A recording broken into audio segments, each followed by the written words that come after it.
Na conversa anterior, a gente avançou um pouco mais para tentar entender o caráter autoritário do nosso Estado de Direito. Ele é um Estado de direito e não é ditatorial, porque ele convive, pelo menos por enquanto ainda, com as amplas franquias democráticas.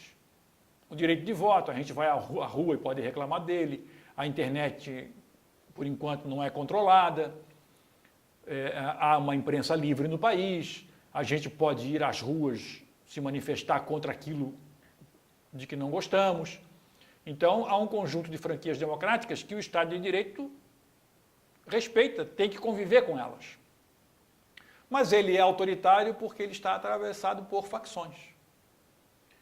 A evidência de que as facções tomaram conta do Estado e que orientam esse Estado contra os interesses da maioria da sociedade, né, tirando os muito ricos, o Estado muito mal atende aos interesses da maioria da sociedade.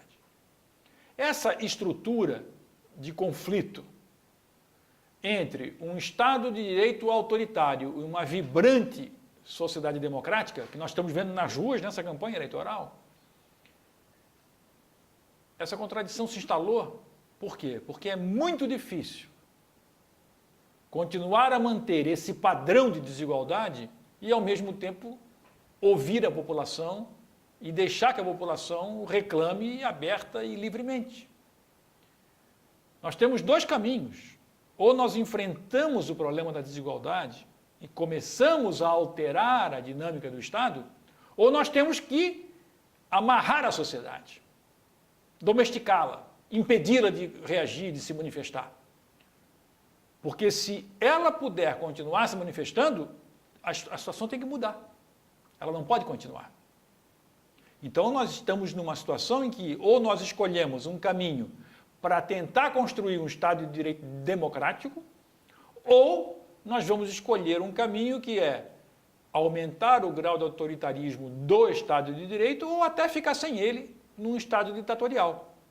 Porque essa contradição entre as facções de um lado e a sociedade de outro não vai se resolver tão cedo, a menos que a democracia avançasse. Veja bem, essas facções, às vezes elas são fáceis e às vezes são difíceis de identificar.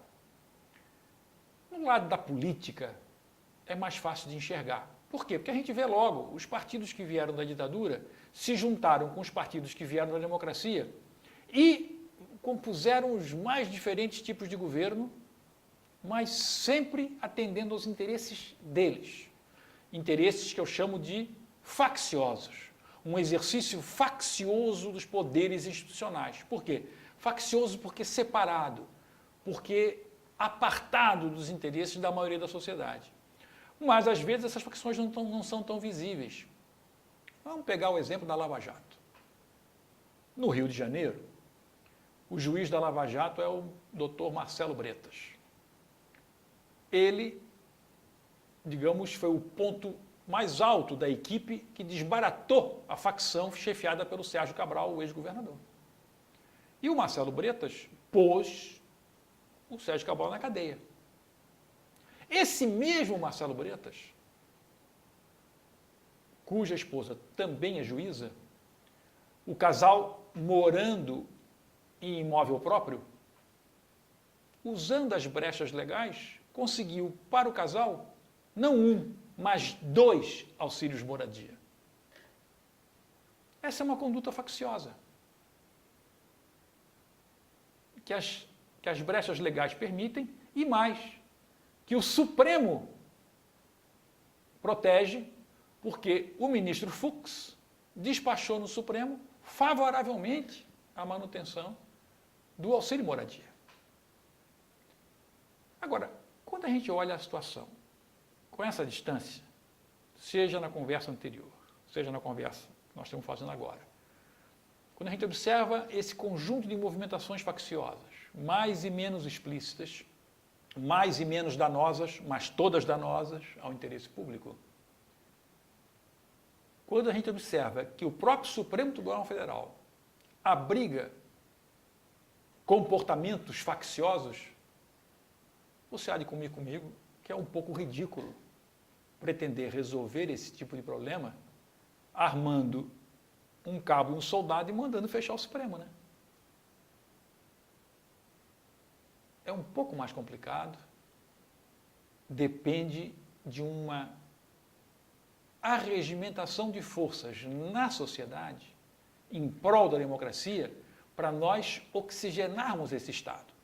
Porque se nós resolvermos recuar para um Estado ditatorial, essas práticas vão continuar.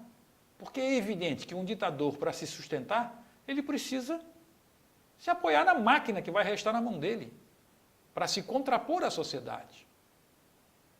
Então, veja bem, hoje, diante desse Estado de direito autoritário, diante da violência, tanto de rua como de palácio, nós só contamos com o quê? O que é que nos restou? E que nós estamos exercitando para valer nessa campanha eleitoral? A democracia. Nos restaram as franquias democráticas.